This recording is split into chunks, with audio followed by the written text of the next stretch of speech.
अस्सलाम वालेकुम। मैं हूं शाकिर हुसैन। उम्मीद है आप खैरियत से होंगे। आज का जो दिन है बहुत स्पेशल दिन है मेरे लिए। अब इसकी एक ख़ास वजह भी है और वजह आप जानते होंगे, आपने टॉपिक को देखकर वजह जान ली होगी। एक्चुअली ये जो लेक्चर है हमारा, ये एमडी कैट के लेक्चर्स में हमारा आखिरी लेक्चर है और ये रब्बे ज़ुल जलाल की बड़ी मेहरबानी है कि जब मैंने स्टार्ट किया था कोई ख़ास मोटिवेशन नहीं थी। ऑल्दो मोटिवेशन अब भी उतनी ज़्यादा नहीं है। आपको पता है मोटिवेशन क्या होती है? मोटिवेशन आपको देते हैं लोग, व्यूअर्स देते हैं, ठीक है। तो स्टार्टिंग में जब मैंने लेक्चर्स बनाए, राज लो ये आज का थोड़ी सी मैं बात आपसे कर लूँ। तो स्टार्टिंग में जब मैंने जो स्टार्टिंग के लेक्चर्स अगर आपने देखे हों या आप देखने की कोशिश करें तो उसमें एक तो चैनल नया है और सिचुएशन कोरोना वाली भी नहीं है कि बहुत ज़्यादा ट्रैफिक हो। बहुत लिमिटेड व्यूज़ शुरू में आए, 100 आ गया व्यूज़, 180, 85, बहुत मैक्सिमम भी आए तो कोई 400-500 व्यूज़ आ गए किसी वीडियो पर। तो ये कोई बहुत बड़ी मोटिवेशन नहीं थी और अभी तक भी ऐसी मोटिवेशन कोई नहीं है। लेकिन उसकी वजह भी है, एक इको बहुत ज़्यादा थी। अभी भी हो सकता है कुछ ना कुछ आप इको फील कर रहे हो, लेकिन मैंने ट्राई की है कि इको को मिनिमाइज किया जाए। तो बहुत सारे लोग तो जैसे क्लिक करते हैं वो देखते हैं कि यार इतनी ज़्यादा इको प्रोड्यूस हो रही है, वो साइड पे निकल जाते हैं। अब जाहिर है लोग इतने ज़्यादा मौजूद हैं यूट्यूब पे, बहुत अच्छे चैनल्स भी मौजूद हैं। तो ऑल्दो मैंने कोशिश की है कि अगर मैं किसी से बहुत अच्छा नहीं ना हो सकता तो किसी से मैं नीचे भी ना हूँ। और आप लेक्चर की क्वालिटी से, लेक्चर के कंटेंट से, असल में आपका मकसद होता है learning. If you are a MD CAT student, तो लर्निंग पॉइंट ऑफ व्यू से मैंने सारी चीज़ें कोशिश की हैं कवर की जाए, कोई ऐसा पॉइंट रह ना जाए। और एमडी कैट स्टाइल के बिल्कुल अकॉर्डिंग मैंने चीज़ें डिलीवर करने की कोशिश की है और मुझे उम्मीद है कि आप पसंद भी कर रहे होंगे अगर आप रेगुलर व्यूअर्स हैं। तो बहुत मुश्किल होता है किसी काम को स्टार्ट करना, और स्टार्ट करने से भी मुश्किल जो चीज़ होती है वो होती है कंसिस्टेंसी। मैं ये ज़ाती तौर पर ये बात समझता हूँ कि अगर आपने किसी भी चीज़ में कामयाब होना है ना, तो उसकी कामयाबी की जो रीढ़ की हड्डी है, जो सबसे इम्पॉर्टेंट चीज़ है, वो होती है कंसिस्टेंसी। कि आप कितने कंसिस्टेंट है अपने काम में। अगर आप लगे रहें और हिम्मत ना हारें, हिम्मत रख जवाना घबराना नहीं है, तो फिर इंशाल्लाह बहुत, अगर आप अच्छा काम कर रहे हैं और आप लोगों को सर्व कर रहे हैं और आप एक पॉजिटिव पर्सनैलिटी हैं, तो अल्लाह ताला आपको ज़रूर नवाजते हैं यार। तो हाँ, ये जितना भी मैं काम कर रहा हूँ, एमडी कैट के चूँकि स्टूडेंट्स लिमिटेड होते हैं बनिस्बत एफएससी के स्टूडेंट्स के, तो मैंने स्टार्ट ही एमडी कैट के लेक्चर से किया। बहुत लिमिटेड ट्रैफिक होती है, एक तो स्टूडेंट कम होते हैं और फिर क्वालिटी मतलब technology wise, although no compromise on content, no compromise on concept delivering. लेकिन टेक्नोलॉजी में थोड़ा सा भी मैं सीख रहा हूँ डे बाई डे चीज़ें। लेकिन इंशाल्लाह अगर वक्त मिला और अल्लाह ताला की मर्जी हुई तो रेगुलर लेक्चर्स भी अपलोड करूँगा, क्योंकि वो ज़्यादा इंपॉर्टेंट है।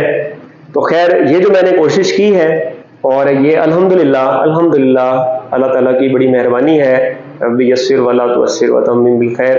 अल्लाह ताला आज इसको बड़ी मेहरबानी से अपनी और बड़े अपने फजल से इसको ख़त्म करने की तौफीक बख्श रहे हैं। तो आज हमने जो टॉपिक डिस्कस करना है वो न्यूक्लियर फिजिक्स का आखिरी लेक्चर है हमारा, और ये अकॉर्डिंग टू सिलेबस ही मैं चीज़ें डिस्कस करता होता हूँ, जो आपका करंट सिलेबस है 2023 में। इसके अंदर हमने आज का जो लेक्चर है, प्रीवियस लेक्चर में हमने डिस्कस किया था इसका फर्स्ट पार्ट, जिसके अंदर हमने रेडियो एक्टिविटी को पढ़ा था और प्रॉपर्टीज ऑफ रेडिएशंस को पढ़ा था हमने, और हमने न्यूक्लियर ट्रांसम्यूटेशन को पढ़ा और बेसिक मॉडल ऑफ न्यूक्लियस को भी हमने डिस्कस किया था।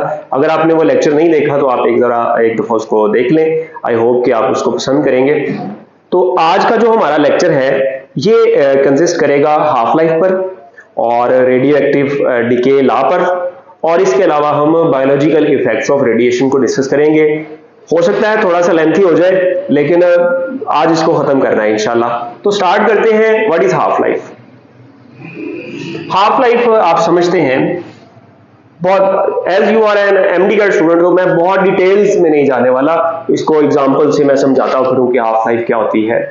तो half life radio active element की, किसी भी रेडियो एक्टिव एलिमेंट की हम वो लेते हैं कि जिसमें उस रेडियो एक्टिव एलिमेंट के हाफ एटम्स, आधे एटम्स डिके कर दें, या अगर हम यूं कहें कि उसका जो मैस है वो आधा कम हो जाए, ठीक है। मिसाल के तौर पर मैंने यहाँ डेफिनेशन लिखी, आप इसको समझ सकते हैं। द टाइम, यानी कि ये हाफ लाइफ एक्चुअली टाइम है। कौन सा टाइम है?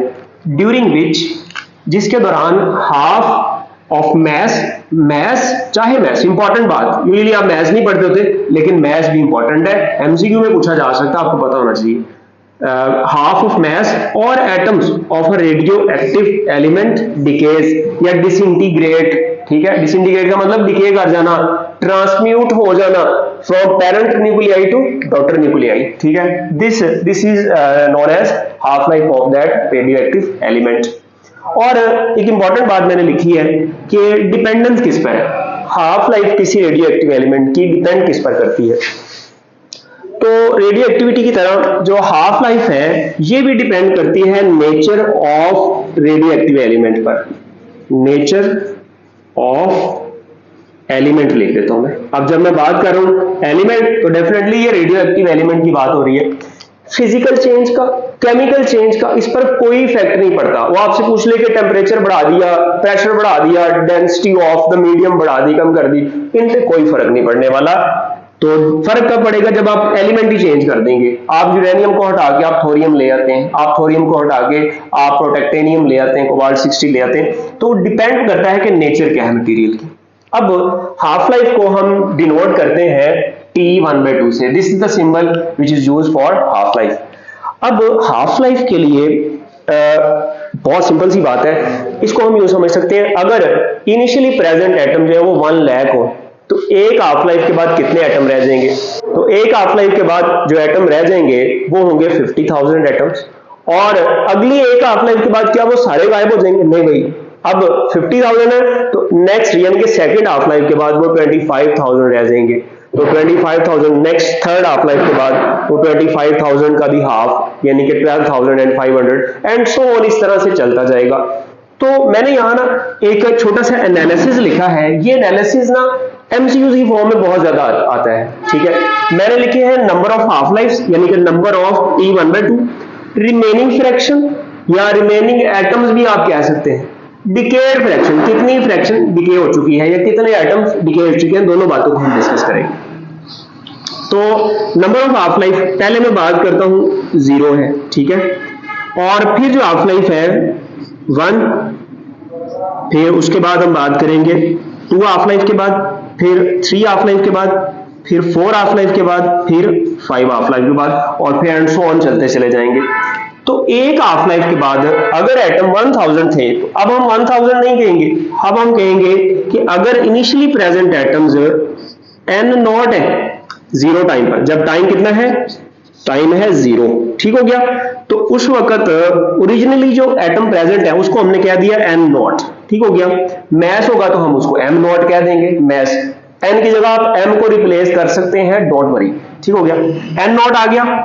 या जब मैं फ्रैक्शन की बात करूंगा तो ये फ्रैक्शन होगी 1/1, ठीक हो गया। यानी कि अगर मैं इसको परसेंटेज में लिखूं तो ये होंगे 100%, ठीक हो गया। इनिशियली 100% एटम प्रेजेंट है, एक हाफ लाइफ गुजरी यानी कि टाइम कितना गुजर गया? 1T1/2 के बराबर। अब बताइएगा जरा, अब ये कितने हो जाएंगे? सर ये अब हाफ हो जाएंगे। ये है रिमेनिंग एटम्स, तो इसको हम यूं लिख सकते हैं, ये आ जाएंगे n0/2, ठीक हो गया। 2 हाफ लाइफ के बाद ये कितने हो जाएंगे? सर n0/2 का भी हाफ, तो इसका जब हाफ करेंगे तो ये आ जाएगा n0/4। अब थर्ड हाफ लाइफ में इसका भी हाफ हो जाएगा तो ये आ जाएगा n0/8। और फोर्थ हाफ लाइफ में इसका भी हाफ करेंगे तो ये आ जाएगा n0/16। और फिफ्थ हाफ लाइफ में इसका भी हाफ करेंगे तो ये आ जाएगा n0/16 का हाफ कितना होता है? 16 2 32 एंड सो ऑन चलते चले जाएंगे, ठीक हो गया। तो अगर फ्रैक्शन की बात करूं, जब मैं फ्रैक्शन कह रहा हूं ना तो फ्रैक्शन होती है remaining atoms over original atoms, ठीक हो गया। फ्रैक्शन की जब मैं बात कर रहा हूं ना तो एक्चुअली फ्रैक्शन हमारे पास ये है, फ्रैक्शन की जब मैं बात करूंगा तो ये है n/n0। n क्या है? रिमेनिंग एटम्स, n0 क्या है? ओरिजिनली प्रेजेंट एटम्स, ठीक हो गया। तो n/n0 ये फ्रैक्शन है। n/n0 यहां 1 हुई तो यहां कितनी हो जाएगी? यहां सर हो जाएगी n0 गायब कर देना, बस 1/2 कर ले, ठीक हो गया। 1/4 कर लें, यहाँ 1/8 कर लें, यहाँ 1/16 कर लें, यहाँ 1/32 कर लें। जस्ट क्या काम किया है, n नॉट को हटा दिया, क्योंकि फ्रैक्शन की बात कर रहे हैं ना, तो जब फ्रैक्शन पूछे तब भी आप बात समझ सकते हैं कि अब n नॉट नहीं आएगा, और जब रिमेनिंग एटम्स पूछे तो n नॉट ओवर 2, ठीक हो गया, यानी कि ओरिजिनल का हाफ हो गए। और अगर परसेंटेज में इसको हम देख लें तो पहले अगर 100% है, एक हाफ लाइफ के बाद हाफ हो गया, तो हाफ का मतलब है 100% का हाफ कर दें सर 50%, ठीक हो गया। फिर 100% का 1/4 कर दें, या इसका हाफ कर दें 25%, इसका हाफ कर दें, तो थर्ड हाफ लाइफ के बाद कितना आ जाएगा सर 12.5%, और फोर्थ हाफ लाइफ के बाद इसका हाफ कर दें सर 6.25%, ठीक हो गया।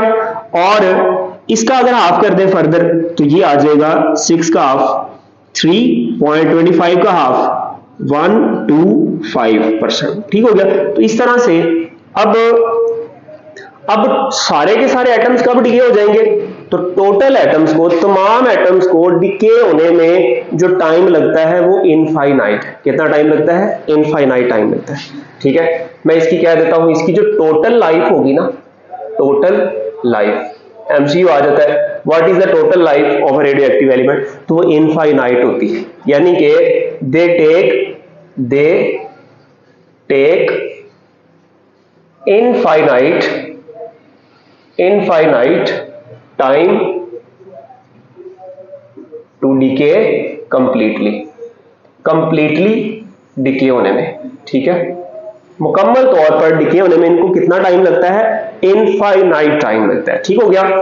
अब जो हाफ लाइफ है ये भी एक रैंडम प्रोसेस है, स्पॉन्टेनियस प्रोसेस है, आपने पढ़ा हुआ है। हम ये नहीं प्रेडिक्ट कर सकते कि किस वक्त कौन सा एटम डिके होगा और कितनी देर बाद होगा, हम उसको डिसाइड नहीं कर सकते, ठीक हो गया।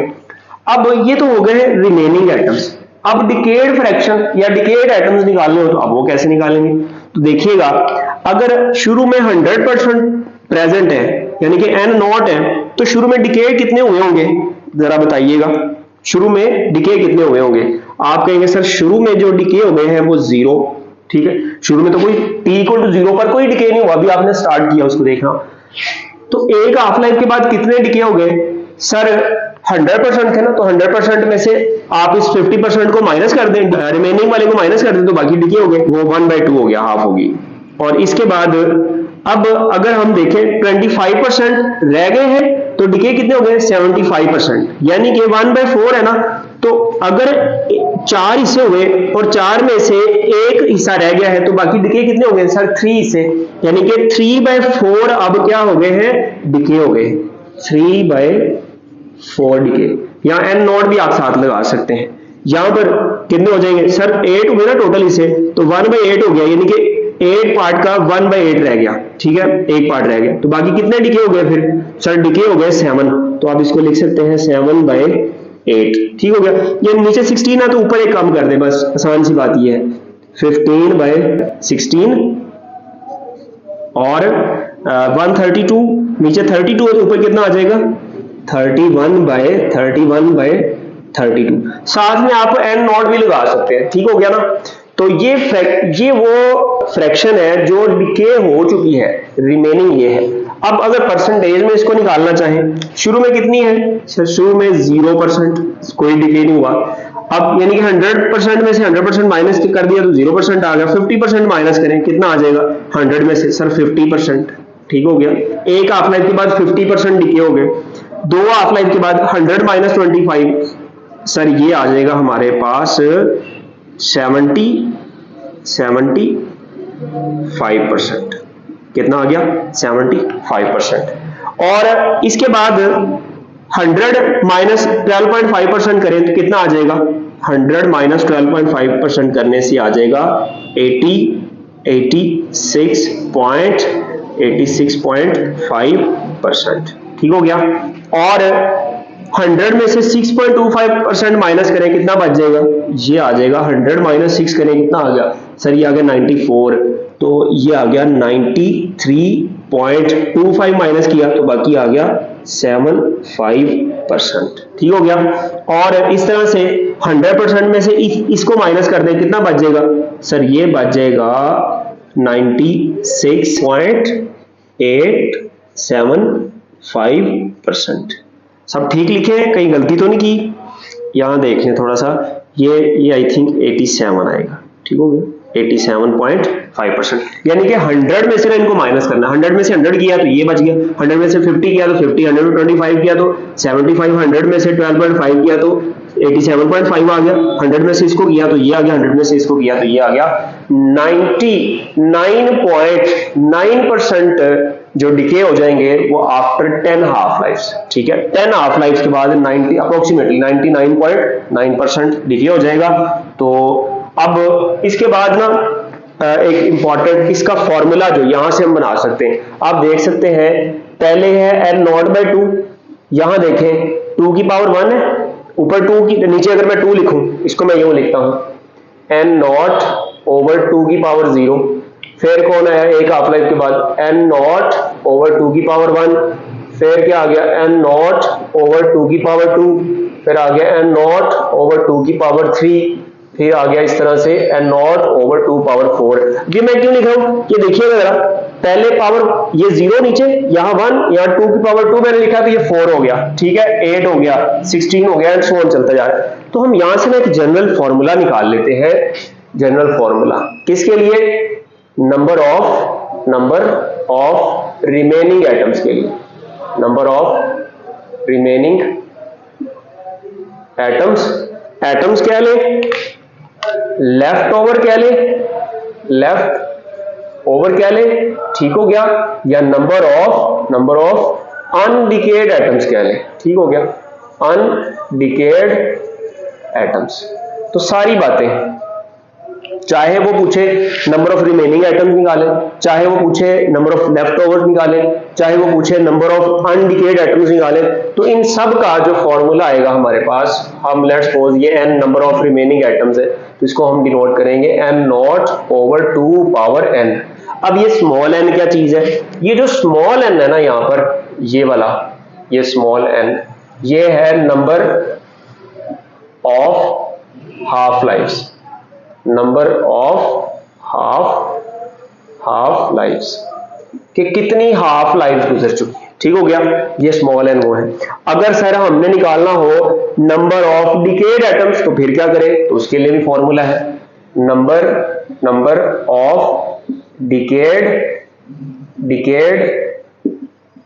एटम्स। ठीक हो गया। तो इसके लिए फॉर्मूला जो है उसको मैं डेल्टा एन से शो कर देता हूं। डेल्टा एन जो है ये बराबर होगा n0 - n।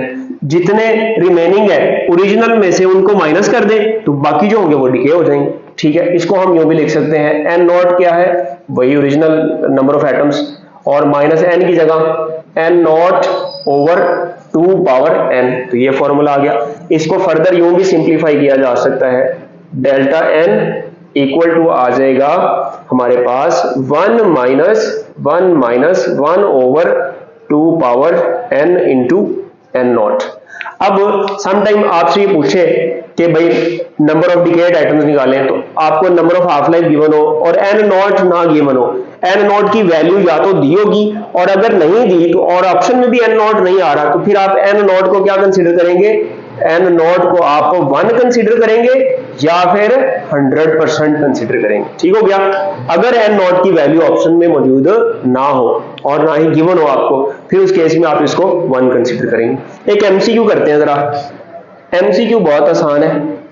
एमसीक्यू में आपसे वो ये कह रहा है कि एक रेडियम 226 है लेट्स सपोज, और इसकी जो हाफ लाइफ है ना T1/2 वो है 1600 ईयर्स। कितनी हाफ लाइफ है? 1600 ईयर्स।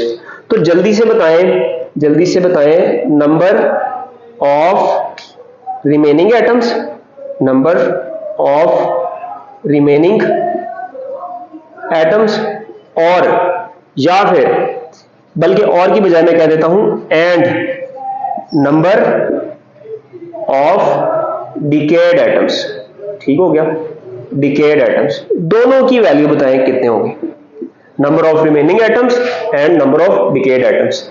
अब जब मैं कह रहा हूं तो n नॉट साथ आ सकता है, ठीक हो गया। अब आंसर में ना n नॉट आएगा, तो आपने, या मैं यूं कहूं कि फ्रैक्शन आप निकालें तो वो भी आप निकाल सकते हैं। इसको जरा सॉल्व करते हैं, बहुत आसान है, सॉल्व करते हैं इसको।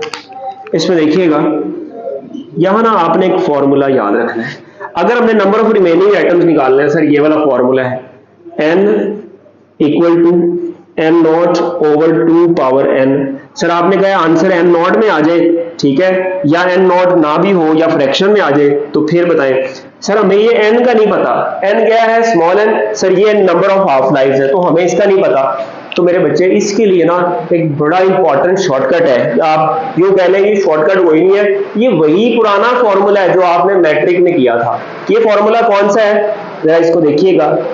ये फॉर्मूला मैं यहां लिख देता हूं, ये फॉर्मूला है T equal to n T 1/2, ठीक हो गया, T equal to n T 1/2।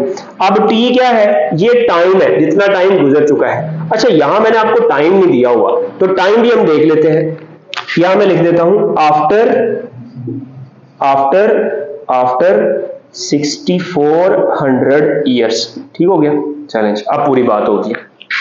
तो ये टाइम वो वाला है जो टाइम गुजर चुका है, और ये T 1/2 तो आपको पता ही हाफ लाइफ है, और ये n क्या होगा, ये नंबर ऑफ हाफ लाइफ। तो अगर आपने n निकालना है तो हम यहां पर n निकाल सकते हैं ऐसे, n इक्वल टू आ जाएगा T ओवर T 1/2। यहां वैल्यूज पुट कर दें जी सर, तो ये वैल्यूज अगर हमने पुट की, T कितना है सर, T है 6400 ओवर T 1/2, हाफ लाइफ कितनी है सर, 1600 है। यूजुअली 16-20 ईयर्स होती है, तो मैंने आसानी के लिए 1600 लिख दी। अब कितना बचेगा सर, ये 2 0 से गए, और 16 4 64 होता है, तो n कितना आ गया सर, n आ गया 4, शाबाश, n कितना आ गया 4।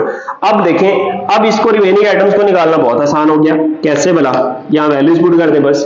तो n naught over 2 power 4, 2 power 4 कितनी होती है, 2 2 1 2 2 2 4 4 2 8 8 2 16, ठीक हो गया।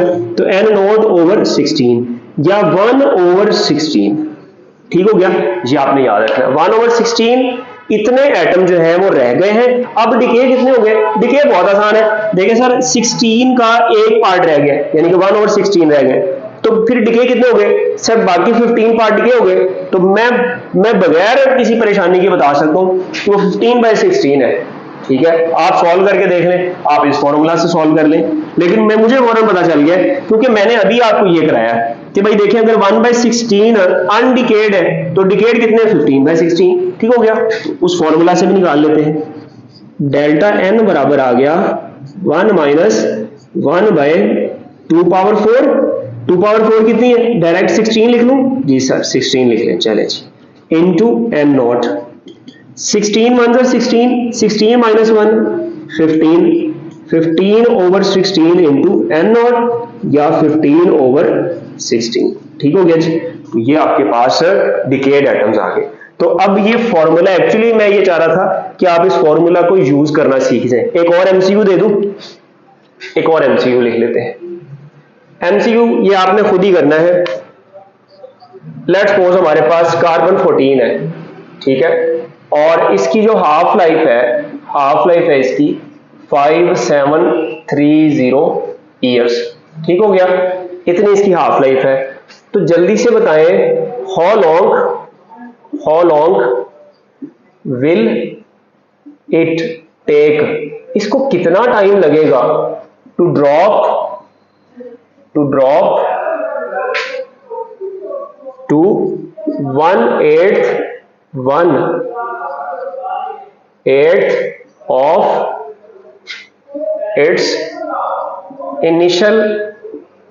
initial value, ठीक है, इनिशियल वैल्यू से 1/8 तक ड्रॉप होने में इसको कितना टाइम लगेगा, ठीक है। अब ये भी आप कर सकते हैं, कर लेंगे कि करवा दूं सर, करवा दें, चैलेंज बहुत आसान है, आपने ये पहले भी जिंदगी में किया हुआ है, याद करें, आप भूल गए। कार्बन 14 के बारे में आप पढ़ते हैं कार्बन डेटिंग, तो देखें हमें जो गिवन है ना वो हमें फ्रैक्शन गिवन है, फ्रैक्शन होती है n ओवर n नॉट, और ये कितनी है सर, ये है 1/8। कहाँ लिखा है भाई, ये लिखा है 1/8, टू ड्रॉप टू 1/8, ठीक है, यानी कि 1/8 की क्या है फ्रैक्शन है। तो हमने क्या निकालना है सर, हमने टाइम निकालना है।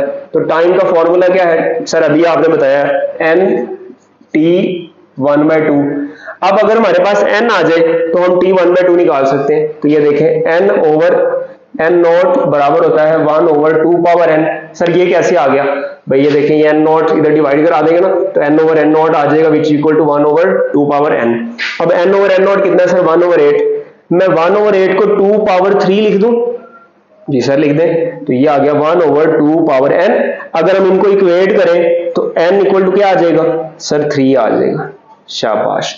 लेकिन जी अब यहां वैल्यू पुट कर दें तो t इक्वल टू आ गया 3 इंटू 5730 ईयर। सर ये कहां से आ भाई, ये हाफ लाइफ है उसकी, तो t इक्वल टू आ गया 300, 3 3s आर 9, 3 7s आर 21 और 3 5s आर कितना हो गया सर 15, 15 और 2 सर 17, तो इतने ईयर्स, ठीक हो गया। तो इतने साल लगेंगे उसको 1/8 तक ड्रॉप होने में। तो ये बड़ी इंपॉर्टेंट डिस्कशन चल रही है। और इसके बाद देखिएगा, इसके बाद ना मैं एक और कॉन्सेप्ट डिस्कस करने जा रहा हूं और उसका नाम है रेडियो एक्टिव डिके लॉ। लेकिन रेडियो एक्टिव डिके लॉ मैं अगर वहां से स्टार्ट कर लूं तो ज्यादा अच्छा है मेरे ख्याल से, उसको वहां से स्टार्ट करते हैं। आइए अब बात करते हैं रेडियो एक्टिव डिके लॉ की, या law of radio active decay. ये एक्चुअली रदरफोर्ड और क्या नाम है उसका सोडीज, इसको रदरफोर्ड एंड सोडीज लॉ भी बोलते हैं, उन दोनों ने ये दिया था लॉ। तो अब देखिएगा law of radio active decay क्या है। Law of radio active decay ये कहता है कि the rate of decay is directly proportional to initially present atoms, कि इनिशियली कितने एटम प्रेजेंट है उनके डायरेक्टली प्रोपोर्शनल है।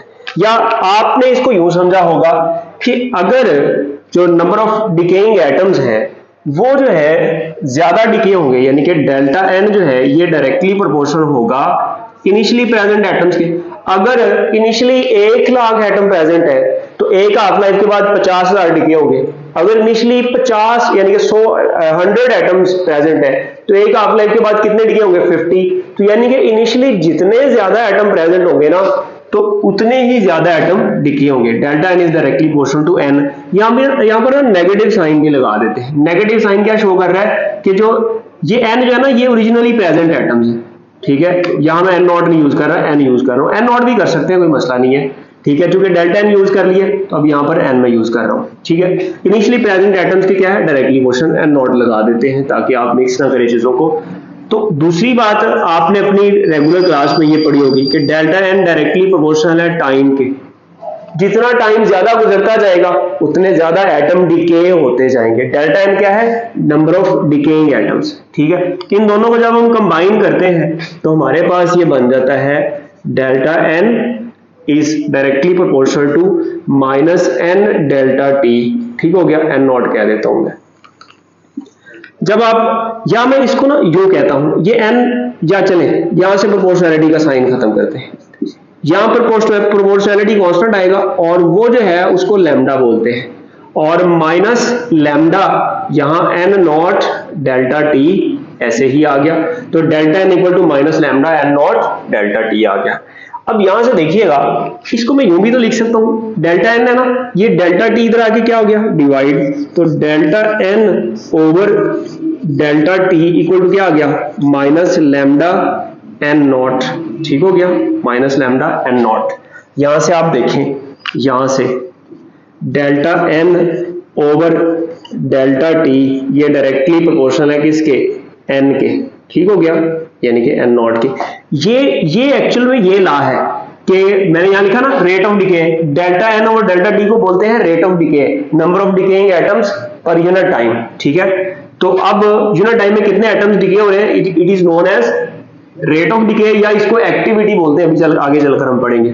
तो ये डायरेक्टली एन नॉट के एक्चुअल में ये रहा है, तो इसको इस तरह से भी ड्राइव कर लेते होते हैं। अब यहां हम बात करते हैं कि ये जो कांस्टेंट यहां पर यूज हुआ है लैम्डा, ये कौन है, इसको बोलते हैं डिके कांस्टेंट। क्या बोलते हैं, डिके कांस्टेंट। ठीक हो गया, डिके कांस्टेंट, या इसको डिसइंटीग्रेशन कांस्टेंट भी बोलते हैं। क्या बोलते हैं, डिसइंटीग्रेशन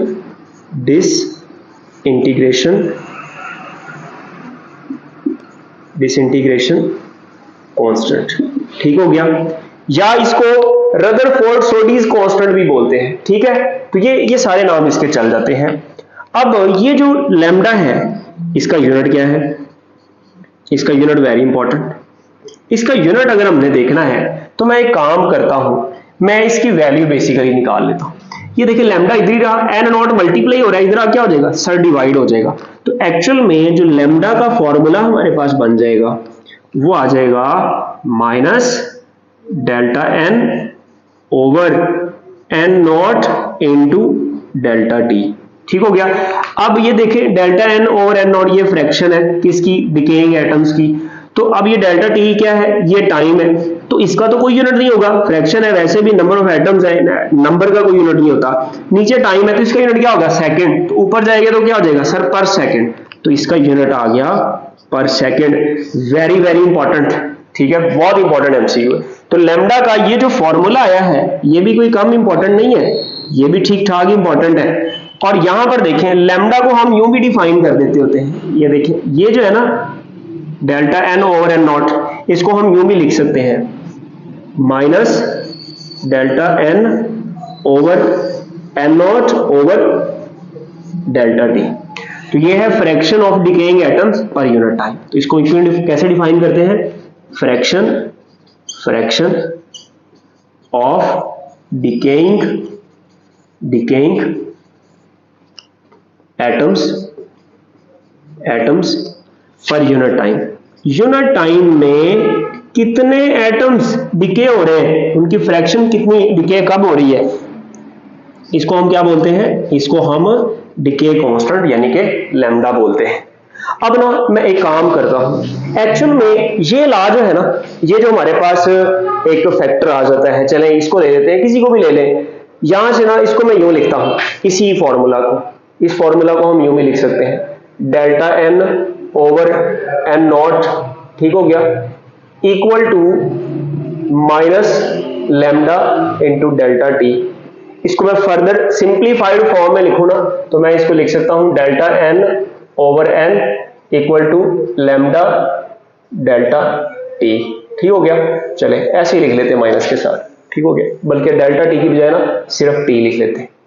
अब ना जब इसकी इंटीग्रेशन करते हैं, इसकी मैं भाई आपको डेरिवेशन तो नहीं करवाऊंगा, रेगुलर क्लास में आपने की होगी, तो इंटीग्रेशन के बाद ना ये फॉर्मूला बन जाता है इस तरह से कुछ, n equal to N naught, ठीक है, ये एन नॉट है, n equal to N naught e power minus lambda T. ठीक हो गया, तो ये फॉर्मूला आपने याद रखना है, ये एक बेसिक फॉर्म अगर मैं कहूं, एक्चुअल में ये इसका फॉर्मूला है किसका, डिके लॉ का, n equal to N naught E raise to minus lambda T.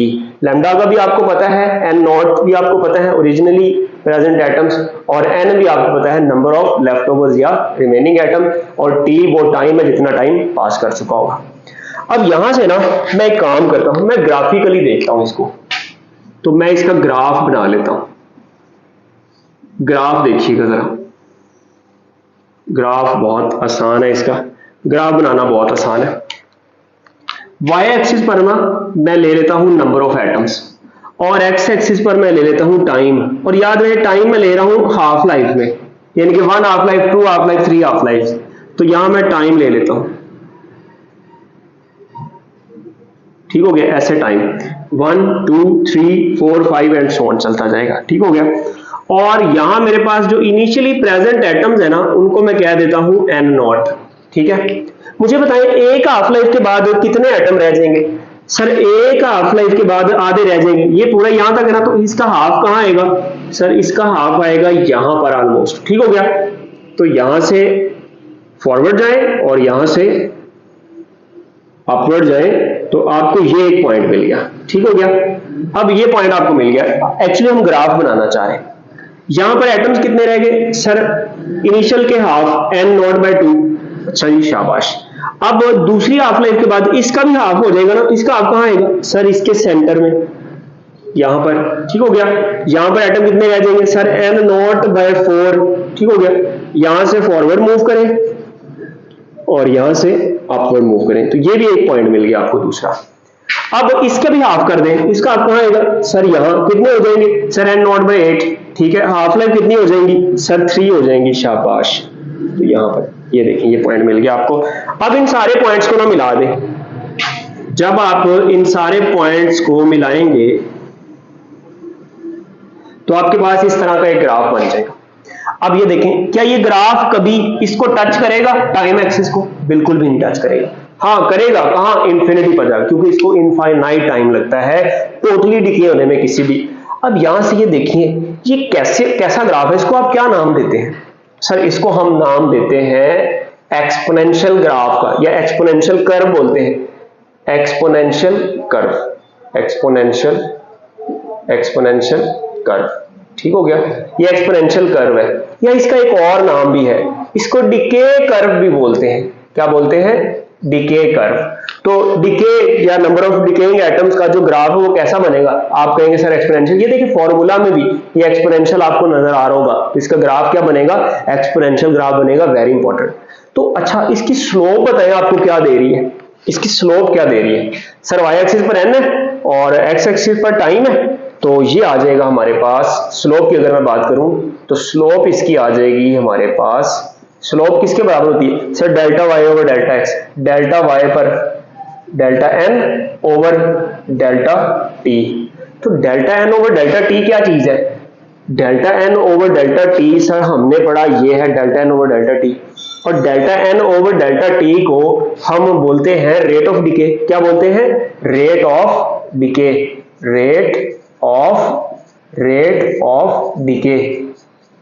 अब ये रेट ऑफ डिके क्या है, इस रेट ऑफ डिके को हम बोलते हैं एक्टिविटी। क्या बोलते हैं, एक्टिविटी। यहां मैं नीचे लिख देता हूं एक हेडिंग के तौर पर, रेट ऑफ डिके बेसिकली क्या है, ये एक्टिविटी है भैया, इसी को हम एक्टिविटी बोलते हैं। ठीक हो गया, अब इसको ए से डिनोट कर दिया। अब देखिए ये नेगेटिव है बेसिकली, क्या है ये, नेगेटिव। कैसे नेगेटिव, स्लोप नेगेटिव है या पॉजिटिव है, जल्दी से बताएं। आप कहेंगे सर स्लोप देखें किस क्वाड्रेंट में जा रही है सर, सेकंड क्वाड्रेंट में या फोर्थ क्वाड्रेंट में। यहां अगर स्लोप निकालना चाहिए ना तो आप यहां एक टेंजेंट ड्रा करेंगे और एक्स एक्सिस और वाई एक्सिस ले लेंगे। तो अब ये देखें चलें, या इसका एक्स एक्सिस के साथ एंगल देख लें, यहां एक्स एक्सिस के साथ जो एंगल बनेगा वो ग्रेटर देन 90 होगा ना, 90 एंगल यहां पर बनेगा, ये वाला 90 है, तो ये 90 से ज्यादा एंगल है, तो स्लोप बराबर होती है tan थीटा के। तो tan थीटा जब 90 से बढ़ जाए तो क्या हो जाता है, नेगेटिव वैल्यू देता है। ठीक हो गया, तो इसलिए स्लोप क्या होगी, नेगेटिव होगी। मैंने यहां माइनस लगा दिया। ठीक हो गया, अब ये किसके बराबर है, तो ये हम जानते हैं ये बराबर है, यहां हमने देखा किसके बराबर है, ओरिजिनली यानी कि डायरेक्टली प्रोपोर्शनल है ओरिजिनली प्रेजेंट एटम्स के, और ये बराबर है माइनस लैम्डा n नॉट के। ठीक हो गया, तो अब इसकी स्लोप आपको क्या देती है, ये भी आप यहां लिख सकते हैं, स्लोप आपको देती है एक्टिविटी। ठीक हो गया, और स्लोप इसकी क्या है, पॉजिटिव नेगेटिव सर, नेगेटिव। शाबाश, ठीक है, यहां मैं लिख देता हूं नेगेटिव स्लोप। ठीक हो गया जी। अब एक्टिविटी के बारे में जानिएगा, एक्टिविटी के सारे यही फॉर्मूलाज बनेंगे जो हमने डेल्टा एन और डेल्टा टी, यानी कि एक्टिविटी जो है, एक्टिविटी ये डायरेक्टली प्रोपोर्शनल होगी किसके, एन नॉट के। ठीक हो गया, और ए बराबर आ जाएगा लैम्डा एन नॉट के, क्योंकि ये किसके बराबर है, ये delta N over delta T है, rate of decay. A equal to lambda N naught आ गया, तो ये एक्टिविटी का ये एक फॉर्मूला बन गया। अब एक्टिविटी का एक तो ये फॉर्मूला बन गया, ठीक है, एक और फॉर्मूला भी एक्टिविटी का बन सकता है, A equal to A naught E raise to minus lambda T. ठीक है जी, कौन सा वाला, ये वाला। अच्छा यहां पर एक बात याद रहे, ये जो मैंने n के लिए बनाया ना, ये मैथ्स के लिए भी बन सकता है भैया, मैथ्स भी तो डिके हो सकता है, मैथ्स भी तो कम होता है ना उसका साथ साथ। तो m equal to m naught E raise to minus lambda T, ये फॉर्मूला भी बन सकता है अगर मैथ्स में आपको वैल्यू गिवन हो, इतने ग्राम है जी, इतने केजी है, मिलीग्राम है, वॉट एवर यू वांट, तो वो उस हिसाब से मैथ्स को भी आप इस यूज कर सकते हैं। ठीक हो गया, जहां एन आ रहा है। तो ये एक्टिविटी का ये फॉर्मूला भी हमारे पास आ गया, एक और formula a equal to A naught E raise to minus lambda T. यह एक्टिविटी का एक और फॉर्मूला भी बन सकता है, वो भी देखिएगा जरा। एक्चुअली ना आपने फॉर्मूलाज याद करने हैं, फॉर्मूलाज बहुत इंपॉर्टेंट है, ठीक है, यही यूज होते हैं। एक्टिविटी का एक फॉर्मूला ये भी है, a is equal to A naught over 2 power n। ये कौन सा वाला फॉर्मूला है भाई? ये वही पहले वाला फॉर्मूला है। एक्चुअली मैंने क्या किया है, एक्चुअली मैंने यहां पर a की जगह मैं पुट कर सकता हूं ना लैम्डा n नॉट, ठीक हो गया, तो या लैम्डा n पुट करेंगे, ठीक हो गया, तो लैम्डा n यहां लैम्डा n नॉट, यहां पर ना लैम्डा n कह देते हैं, ठीक हो गया, सिंपल करते हैं काम। लैम्डा n आ गया, चलें इसको यार ऐसे रहने देते हैं, यहां पर आप इसको अलग से समझ लें कि a की जगह लैम्डा n आ जाएगा और a नॉट की जगह लैम्डा n नॉट आ जाएगा, ठीक हो गया। तो a इक्वल टू आ गया a naught by 2 power n, ये भी इसका फॉर्मूला है। लैम्डा का यहां से फॉर्मूला और क्या बन सकता है, लैम्डा का फॉर्मूला देखिएगा, लैम्डा का फॉर्मूला यहां से a ओवर n भी बन सकता है, जनरली n में कह रहा हूं, ठीक हो गया, तो ये फॉर्मूला भी इसका बन सकता है। अब यहां से एक और बात देखिएगा, यहां से ना एक और कॉन्सेप्ट आता है जिसको हम बोलते हैं मीन लाइफ या एवरेज लाइफ।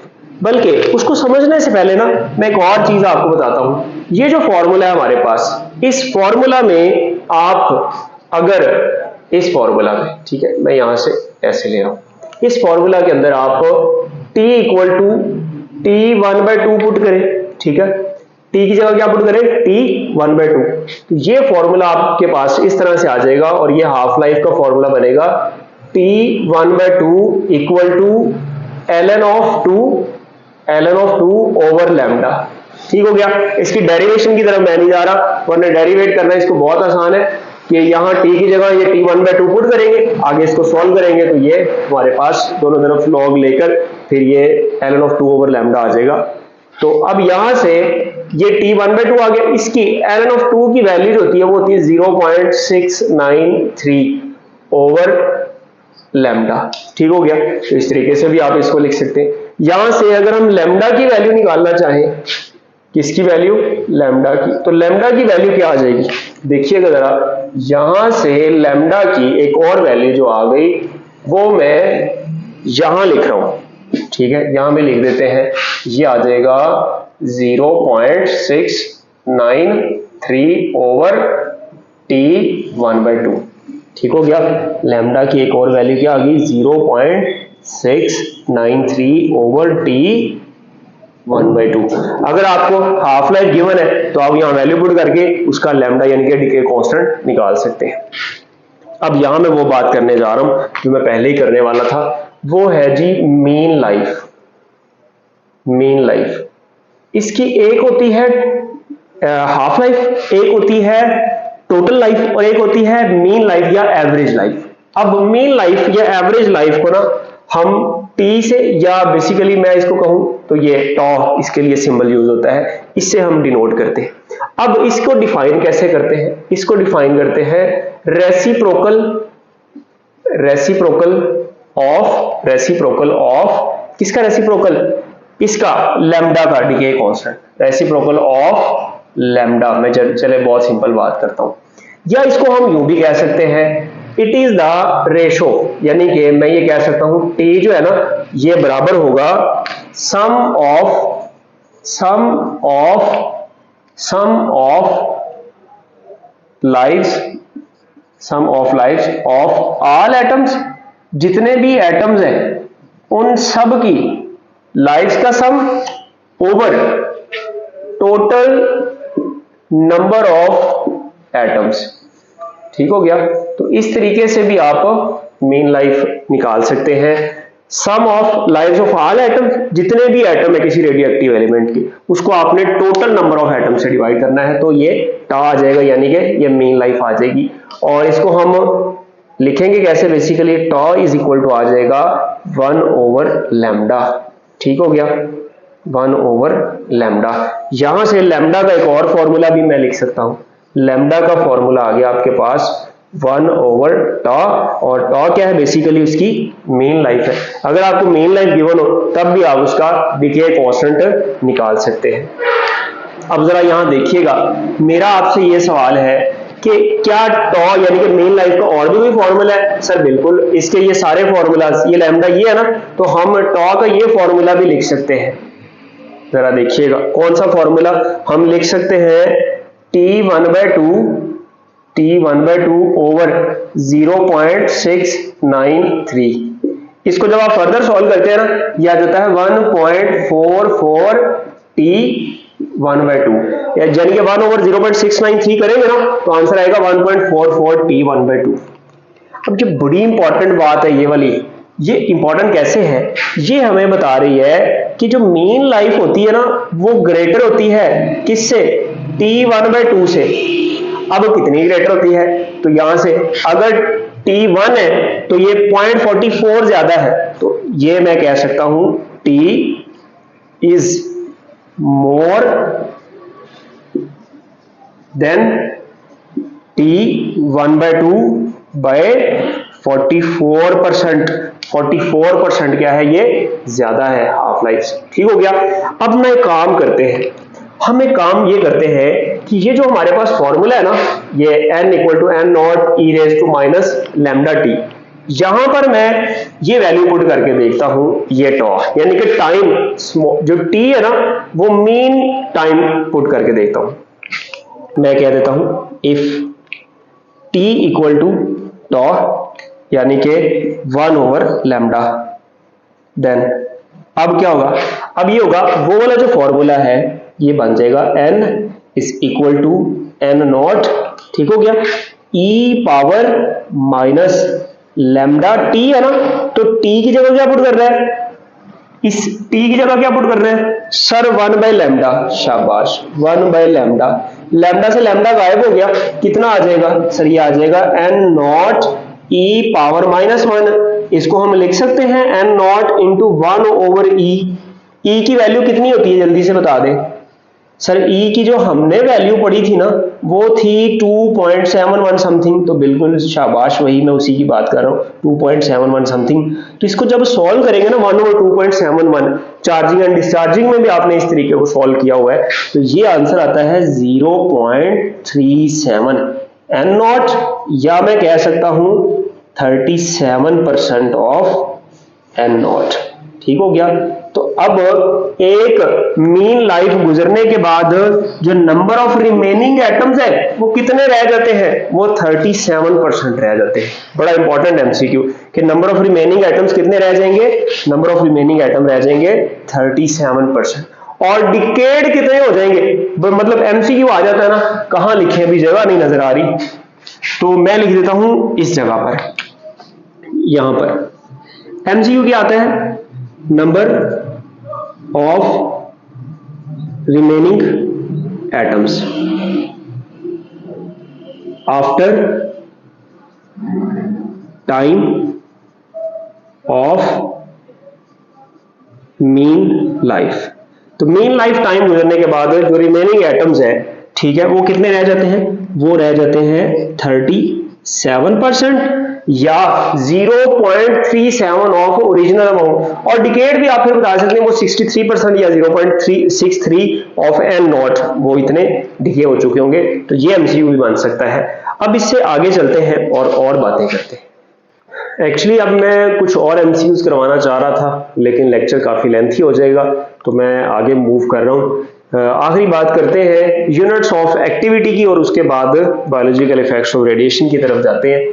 तो एक्टिविटी के जो यूनिट्स होते हैं, ये यूनिट इसमें जो सबसे पहले मैं बात करूंगा वो है बेकरल। ठीक हो गया, क्या इसका यूनिट है, बेकरल। अब इसको BQ से डिनोट करते हैं, और याद रहे ये इसका SI यूनिट है। ठीक हो गया, बैकरल। और या इसका यूनिट होता है डिसइंटीग्रेशन पर सेकेंड, इसको मैं डीपीएस बोल रहा हूँ, डिसइंटीग्रेशन पर सेकेंड। 1 बैकरल जो है ये बराबर होता है 1 डिसइंटीग्रेशन पर सेकेंड के, यानी कि एक डिसइंटीग्रेशन की एक एटम डिस्ट्रॉय हो रहा है ना 1 सेकेंड में, तो 1 डिसइंटीग्रेशन पर सेकेंड होगी, ठीक हो गया। और इसका कौन सा यूनिट बन सकता है, और इसका यूनिट जो यूज होता है बिगर यूनिट, वो है क्यूरी, ठीक है, कॉमनली ये यूनिट यूज होता है, और इसको हम CI से डिनोट करते हैं। और याद रहे जो 1 क्यूरी है 1 CI ये बराबर होता है 3.7 क्रॉस 10 रेज टू 10 बैकरल के, या डिसइंटीग्रेशन पर सेकंड की आप कह सकते हैं। अब इसके बाद एक और यूनिट भी है रदरफोर्ड, ठीक है, रदरफोर्ड भी इसका यूनिट यूज होता है। और जो रदरफोर्ड है ये 1 रदरफोर्ड ये बराबर होगा, मैं यहां कह देता हूं 1 रदरफोर्ड ये बराबर होता है 10 रेज टू 6 बैकरल के, या 10 raise to 6 disintegration per second के। और इसके अलावा कहीं आपको ये लिखा हुआ मिल जाए काउंट्स पर मिनट, काउंट्स पर second, counts per year, counts per day, तो ये सारे किसके यूनिट होंगे, ये भी डिसइंटीग्रेशन के लिए ही, यानी कि एक्टिविटी के लिए ही यूज होते हैं। अब बात करते हैं बायोलॉजिकल इफेक्ट्स ऑफ रेडिएशन की।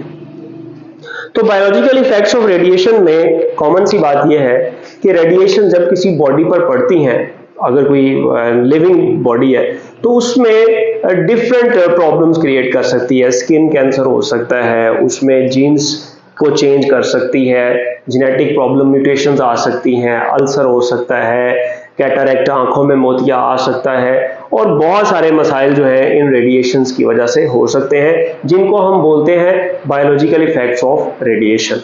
अब बायोलॉजिकल इफेक्ट्स ऑफ रेडिएशन को समझने के लिए ना हम एक फैक्टर डिफाइन करते हैं, और वो एक स्पेसिफिक क्वांटिटी है जिसकी मदद से हम बायोलॉजिकल इफेक्ट्स को एक्सप्लेन करते हैं, और इस क्वांटिटी को बोलते हैं एब्जॉर्ब्ड डोज। एब्जॉर्ब्ड डोज क्या होता है कि कोई बॉडी या कोई यूनिट मास कितनी रेडिएशंस की एनर्जी एब्जॉर्ब कर रहा है। मैं यहाँ डेफिनेशन इसकी लिख देता हूँ। एब्जॉर्ब डोज को हम डी से डिनोट करते हैं। बहुत सादा डेफिनेशन ये होगी, energy absorbed per unit mass, ठीक है, कि यूनिट मास कितनी एनर्जी एब्जॉर्ब कर रहा है, this is known as absorb dose. और इसका जो फॉर्मूला होगा वो होगा D is equal to E/m, ठीक हो गया, energy per unit mass. Energy किस फॉर्म में एब्जॉर्ब कर रहा है, in the form of radiations, ठीक हो गया। और यूनिट मास जितना भी उस बॉडी का मास है जिस पर वो एनर्जी आके स्ट्राइक कर रही है और उसको एब्जॉर्ब कर रहा है। अब इसके अगर हम यूनिट्स की बात करें तो यूनिट्स जो है इसके ये 2 तरह के होते हैं। एक इसका जो SI यूनिट है, ठीक है, कौन सा, SI यूनिट। इसका जो SI यूनिट होता है ना उसको हम बोलते हैं ग्रे। क्या बोलते हैं, ग्रे, GRAY। एक्चुअली सीन ये हुआ है, आपको मेरे स्टूडियो का पता ही है, स्टूडियो थोड़ा सा जरा अभी टेक्नोलॉजी में थोड़ा सा पीछे है, इंशाल्लाह बहुत जल्दी काफ़ी चेंजेस आएंगी इंशाल्लाह। तो सीन ये हुआ था कि मैं लेक्चर रिकॉर्ड कर रहा था, तो किसी टाइम उसकी बैटरी जो है मेमोरी ख़त्म हो गई मोबाइल की, और वीडियो खुद ब खुद बंद हो गई। तो मैंने भाईजान सारा आपको लेक्चर वहाँ तक कंप्लीट करा दिया, और अब मैं इसको चूँकि बाद में देखा तो पता चला कि भाई वीडियो जो है वो तो रिकॉर्ड ही नहीं हुई। तो मेरे ख्याल से यहाँ इसके SI यूनिट तक हुई थी। अब इससे आगे ना मैं इसको अब लिखा रहने देता हूँ और आगे आपको समझा देता हूँ, तो माफ़ कीजिएगा। देखें यूनिट्स की अगर हम बात करें ना किसके, एब्जॉर्ब डोज के, तो इसका जो SI यूनिट है हमारे पास वो होता है ग्रे, ठीक है, और उसको GY से डिनोट करते हैं। और 1 ग्रे बराबर होता है 1 जूल पर kg। ये देखें, एनर्जी का यूनिट जूल और मास का यूनिट kg, 1 जूल पर kg। और इसका जो ओल्ड यूनिट है ना वो होता है RAD, ठीक है, रेडिएशन एब्जॉर्ब डोज बोलते हैं। और याद रहे 1 ग्रे बराबर होता है 100 RAD के, या 1 RAD बराबर होता है 0.01 ग्रे के, या 10⁻⁻² ग्रे भी हम इसको कह सकते हैं। बड़ी इंपॉर्टेंट इंफॉर्मेशन है, याद रखिएगा। एमसीक्यूज में पूछ लेता होता है, एज इट इज वैल्यू पूछ लेता है, या जब न्यूमेरिकल क्वेश्चन देता है तो इस फॉर्मूला से रिलेटेड देगा, और यूनिट की कन्वर्जन समटाइम आपको करना पड़ जाती है।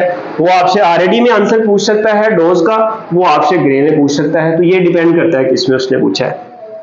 तो अब एक्चुअली सीन ये होता है कि जो डोज है ना, हर डिफरेंट रेडिएशंस की जो सेम अमाउंट है डोज की, वो डिफरेंट इफेक्ट रखती है। यानी कि हर जो रेडिएशन है उनकी इक्विवेलेंट डोज, यानी कि उतनी ही डोज का इफेक्ट डिफरेंट होता है।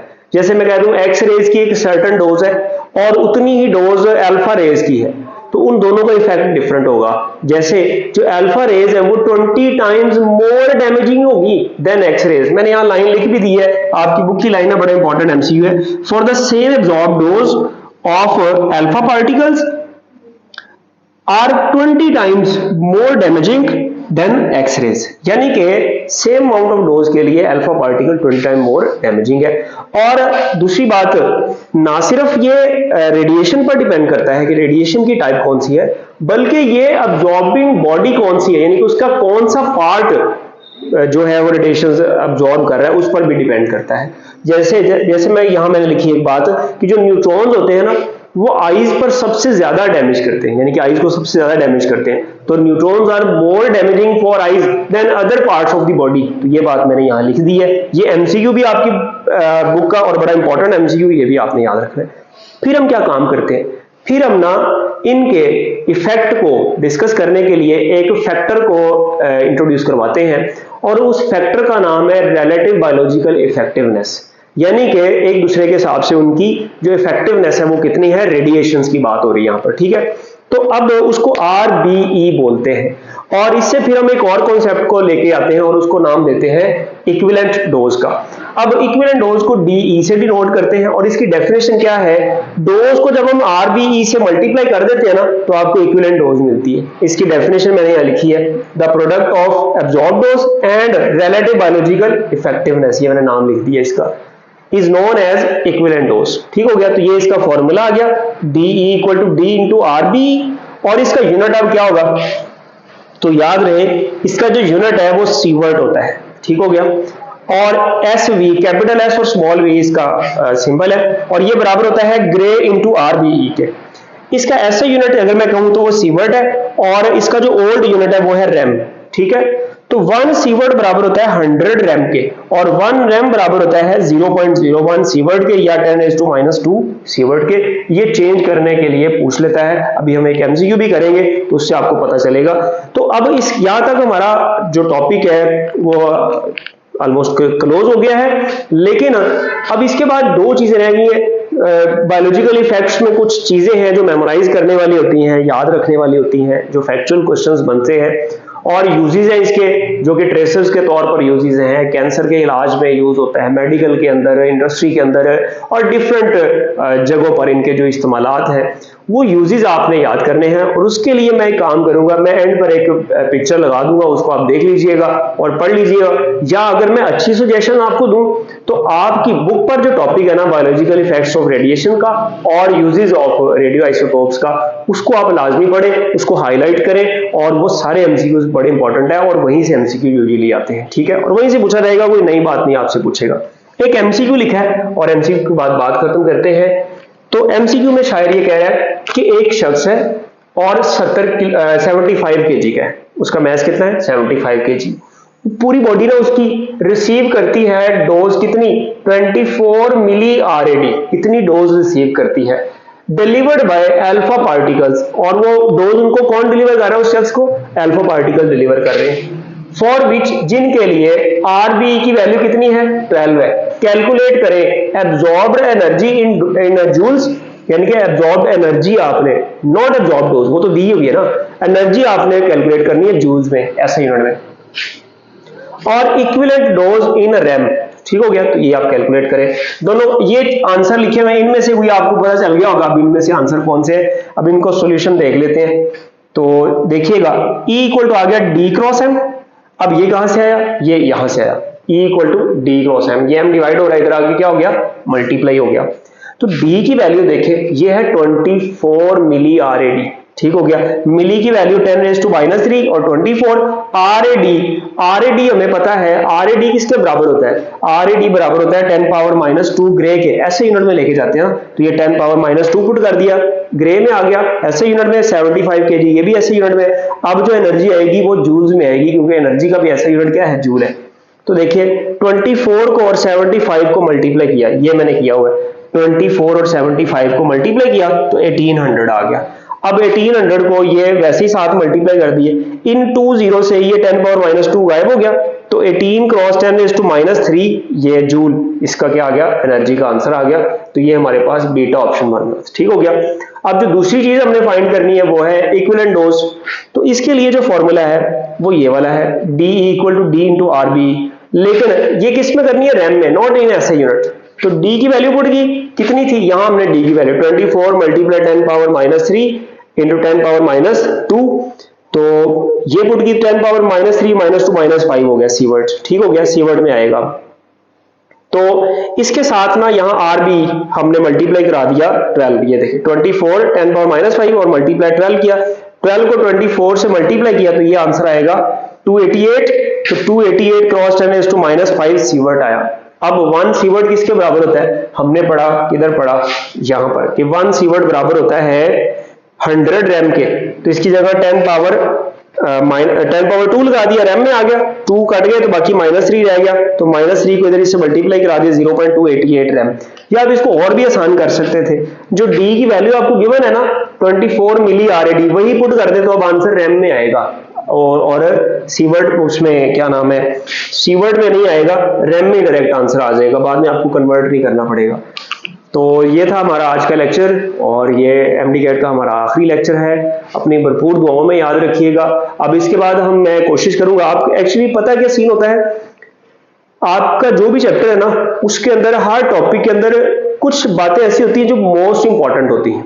तो मैं ट्राई अब करूंगा कि हर चैप्टर के ना 20-20 तकरीबन वो MCQs लाए जाएं जिसमें वो सारे टॉपिक्स, यानी कि वो सारे मेन जो कॉन्सेप्ट्स है ना वो डिस्कस हो रहे हो, और उनकी एक वीडियो अपलोड कर दूं ताकि आप उससे फायदा हासिल कर सके। तो दुआओं में याद रखिएगा। Thank you very much. Allah Hafiz.